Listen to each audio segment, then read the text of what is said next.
Halo semuanya, apa kabar? Ada saya kembali Aryan Surya, sahabat kamu dari Pagar Kehidupan. Gimana nih keadaan kamu saat ini? Apakah keadaan kamu sudah semakin baik ya dengan semakin banyaknya video Pagar Kehidupan yang kamu tonton?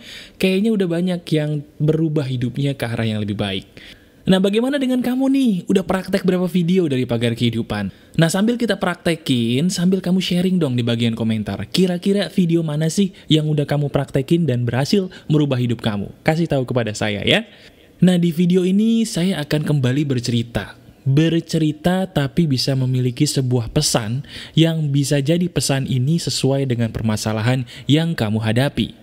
Nah, sebenarnya video ini juga terinspirasi teman-teman oleh pertanyaan dari sahabat Pagar Kehidupan yang bertanya sebuah pertanyaan yang paling sederhana. Pertanyaannya adalah begini, Mas bro, bagaimana sih resepnya? Kok seorang Aryan Surya ini bisa menjadi orang yang besar seperti ini? Bisa menolong banyak orang?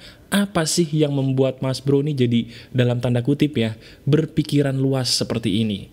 Tolong dong bagikan kepada kami ceritanya.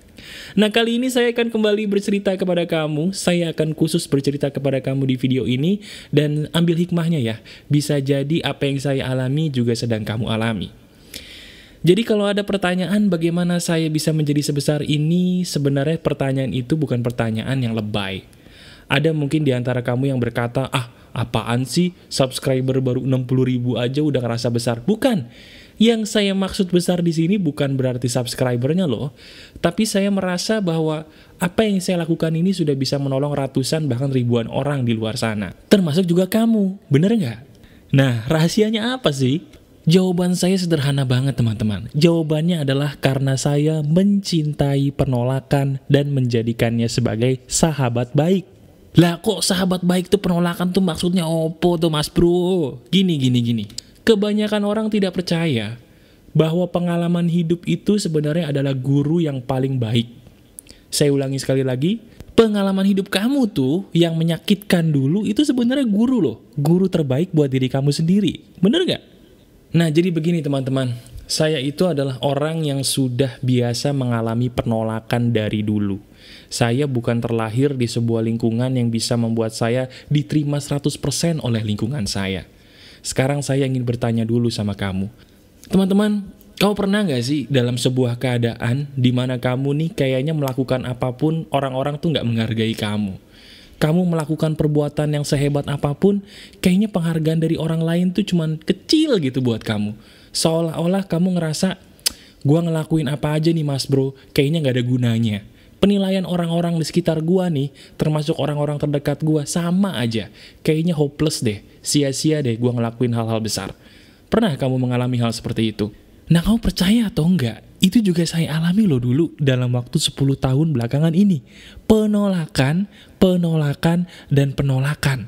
Rasanya saya paham betul. Ibarat kata nih, tidak peduli kamu terbang setinggi apapun, mereka tetap melihat kamu seolah-olah merayap di daratan.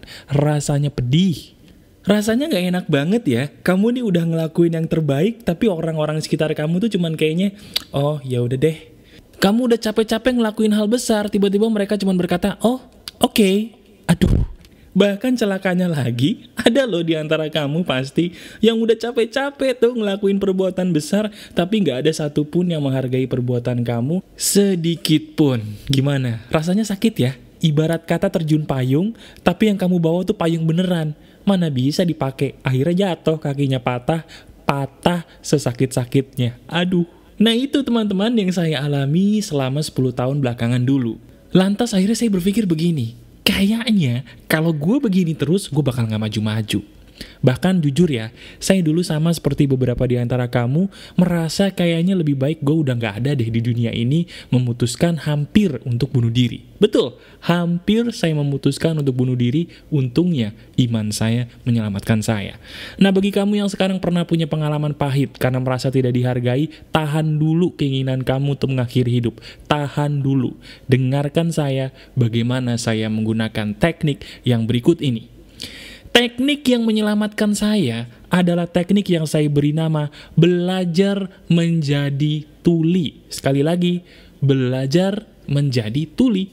Aduh mas bro, tapi kan kuping gua nggak tuli, kuping gua nggak budek. Kok gua disuruh jadi tuli itu maksudnya gimana?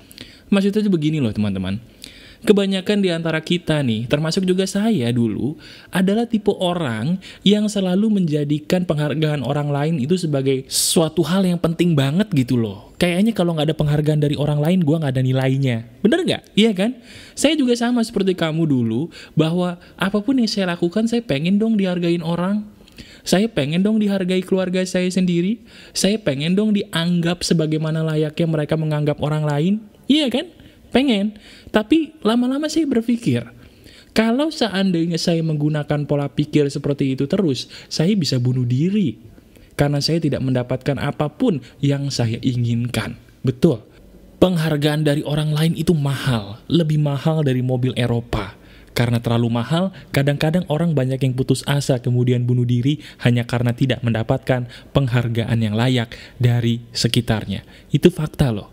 Nah, itu yang kita rubah, teman-teman. Kita rubah.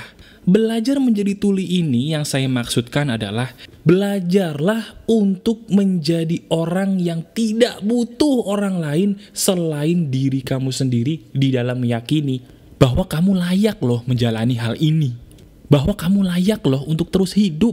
Nah teman-teman, sekarang saya minta pendapat kamu deh. Menurut pendapat kamu, bener nggak apa yang ingin saya katakan berikut ini? Hal yang paling susah dalam hidup ini sebenarnya bukan membuat sebuah karya loh. Bukan. Yang paling susah dalam hidup ini, itu adalah ketika kamu hanyalah satu-satunya orang yang harus percaya kepada diri kamu sendiri, walaupun tidak ada satupun orang yang percaya dengan kemampuan kamu. Itu susah. Sekarang bayangin, kamu punya orang tua, kamu punya kakak, punya adik, punya teman, bahkan beberapa di antara kamu ada yang sudah menikah, tapi tidak ada satupun di antara mereka yang yakin dengan kemampuan kamu, cuman kamu sendiri. Bayangin susahnya. Nah, itu yang terjadi dengan saya, dan itu yang saya perjuangkan sebagai jihad saya sebagai manusia. Bener, jihad. Kalau saya mengatakan jihad, kamu langsung berpikir teroris. Padahal bukan, teman-teman.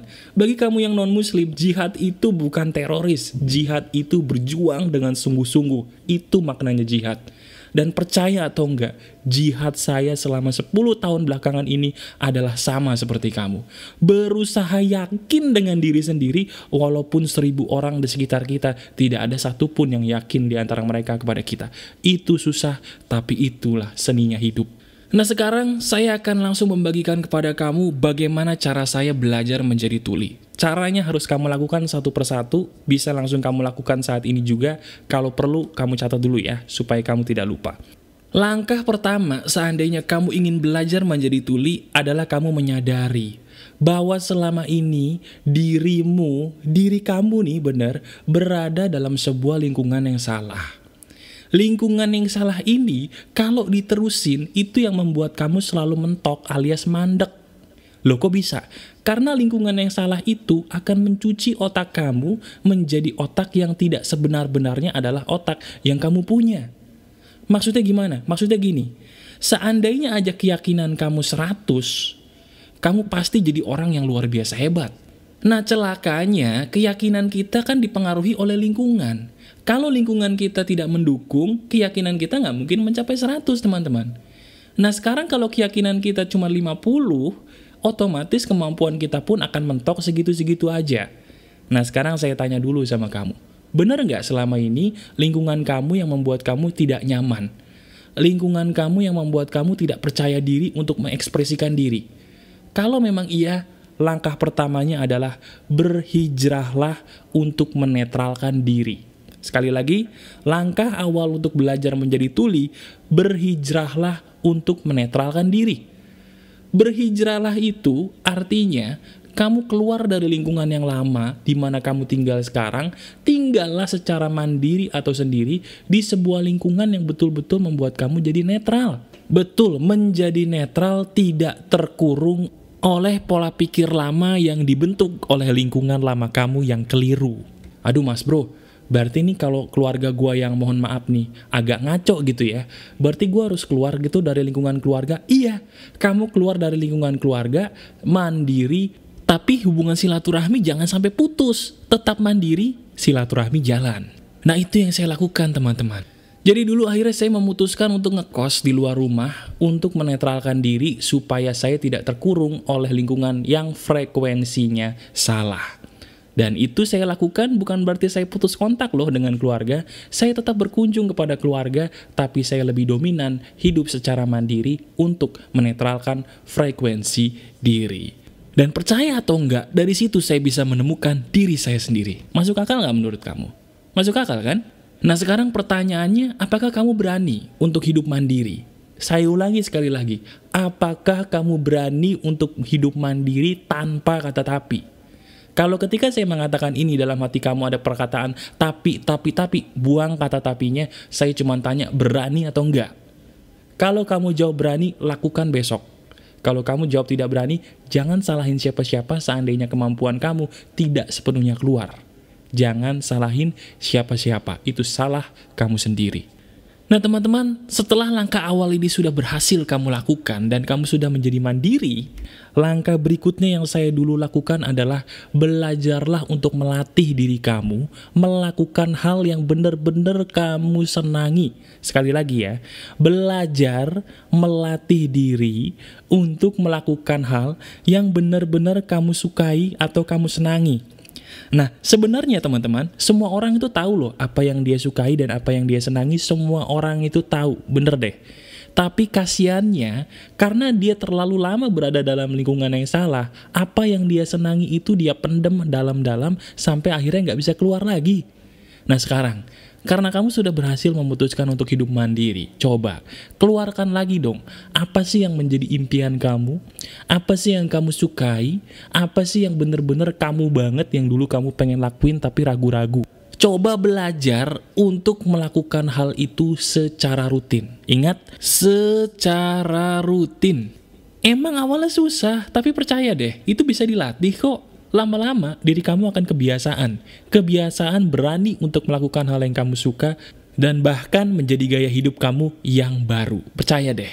Gimana? Kamu berani untuk melakukan hal yang kamu sukai setelah kamu menjadi orang yang mandiri? Berani nggak? Coba kamu latih. Nah mas bro, gue udah hidup mandiri nih. Kalau gue udah hidup mandiri dan gue udah melatih diri gue untuk melakukan hal yang gue suka secara rutin, emangnya cuman itu doang yang bisa membuat lu sampai sekarang ini menjadi orang yang sukses? Jawabannya tidak. Kalau kamu sudah melakukan sampai tahap ini, kamu hanya sekedar berhasil menjadi diri sendiri. Betul, berhasil menjadi diri sendiri, tapi belum bisa menjadi orang sukses. Nah sekarang saya mau tanya dulu nih, menurut kamu yang mendengarkan saya, pengertian berhasil yang ada di kepala kamu tuh apa sih selama ini? Coba deh. Berhasil itu punya banyak uang mas bro. Berhasil itu kalau jabatan saya tinggi. Bukan. Pengertian berhasil yang paling benar itu adalah ketika kamu bisa menjadi diri kamu sendiri dan berguna buat banyak orang. Nah ini dia. Jadi pertama kamu tadi sudah berhasil menetralkan diri secara mandiri. Yang kedua kamu juga sudah bisa melatih diri kamu untuk melakukan hal yang kamu suka secara rutin. Yang ketiga, tolong orang lain dengan hal yang kamu sukai tersebut. Sekali lagi, tolong orang lain dengan hal yang kamu sukai tersebut. Ini nih yang akan membuat diri kamu jadi merasa berarti loh. Bener, bagi kamu yang sekarang udah pengen bunuh diri, coba deh. Sampai level ini saya taruhan sama kamu. Sifat kamu, keinginan kamu yang ingin bunuh diri tuh hilang. Karena kamu akan merasa berarti ketika kamu bisa menolong orang lain dengan hal yang kamu suka. Cobain, praktekin. Contoh nih, misalnya kamu pengen banget jadi pelukis. Sementara selama ini kamu mau ngelukis tuh sama orang tua dilarang terus. Nah sekarang kamu udah berhasil mandiri. Ketika sudah berhasil mandiri, saya suruh kamu untuk terus melukis kan. Nah sekarang, gunakan bakat melukis kamu ini untuk menolong banyak orang. Caranya, bisa dengan berbagai macam cara. Pertama, gunakan lukisan kamu untuk menghibur orang lain. Yang kedua, gunakan bakat lukis kamu untuk mengajarkan orang-orang lain yang pengen banget punya kemampuan melukis tapi belum bisa. Ajarkan mereka dengan harga yang terjangkau. Itu juga termasuk membantu loh. Nah begitu juga dengan kamu yang punya kesukaan lain. Misalnya kamu main musik nih. Hibur dong orang lain dengan musik yang kamu mainkan. Percaya atau enggak, tolak ukur keberhasilan dalam berkreasi itu sederhana. Tolak ukurnya adalah jangan buat karya untuk uang, tapi buatlah sebuah karya dengan tujuan awal ingin menghibur atau membantu. Pasti hasilnya beda dan pasti bagus. Tahu nggak teman-teman? Saya punya sebuah fakta loh, dan ini benar. Kebahagiaan yang paling bahagia itu teman-teman adalah ketika kita bisa menjadi diri kita sendiri dan berguna buat orang lain loh. Itu bahagia banget. Sama seperti saya nih, saya bisa melihat kamu banyak yang terbantu dengan apa yang saya bagikan, itu nilainya lebih emas daripada emas yang ditawarkan YouTube. Betul, saya nggak bohong. Sekali lagi, mulai saat ini, cobain deh. Belajar untuk menolong orang lain dengan kemampuan yang kamu punya. Gunakan kreativitas kamu mulai dari hal yang kamu bisa. Nah sekarang di bagian akhir ini saya cuma punya pesan satu kepada kamu. Kayaknya ada nih di antara kamu yang saat ini sedang bingung ya. Bingungnya adalah begini, Mas bro, gue punya idealisme. Gue punya pola pikir sendiri yang berbeda dengan orang-orang pada umumnya. Tapi belakangan ini mas bro, gue ragu dengan idealisme gue, dengan pola pikir gue. Karena kayaknya orang-orang di sekitar gue tuh udah mulai sukses, sementara gue nih kok masih segini-segini aja. Apakah gue harus mundur dan lari dari idealisme yang udah gue punya? Jawaban saya adalah tidak. Idealisme kamu adalah jalan yang paling utama yang harus kamu terus pegang sampai kamu mati. Sekali lagi, idealisme kamu adalah langkah yang harus kamu terus pegang sampai kamu mati. Saya tahu yang kamu cari adalah uang. Saya pun paham semua butuh uang. Tapi percaya atau enggak, kalau diri kamu bisa fokus di bidang yang kamu sukai tanpa terkotori oleh apapun, percaya atau enggak, suatu hari nanti uang kamu akan banyak dengan sendirinya. Uang itu akan menyusul kalau kamu bisa fokus mengerjakan hal yang kamu sukai untuk menolong orang lain. Sekali lagi, fokus mengerjakan hal yang kamu sukai untuk menolong orang lain sama dengan uang di kemudian hari. Percaya atau enggak, itu fakta. Coba kamu lakuin dulu deh, pasti saya benar, ya. Nah teman-teman, itu aja yang bisa saya bagikan di video yang cukup singkat ini kepada kamu. Sambil kamu mempraktekannya, sekali lagi tolong lihat layar kamu deh. Seandainya memang kamu ingin mempraktekkan hal ini beserta video yang lain, di layar kamu sekarang, betul, di layar kamu, di sebelah kanan ada video keren banget yang bisa kamu klik untuk kamu praktekkan bersama dengan video ini. Klik video itu ya. Oke teman-teman, sampai jumpa lagi di video berikutnya. Tetap semangat ya, jangan putus asa, tetap keep spirit, keep sharing, and keep loving. Bye-bye.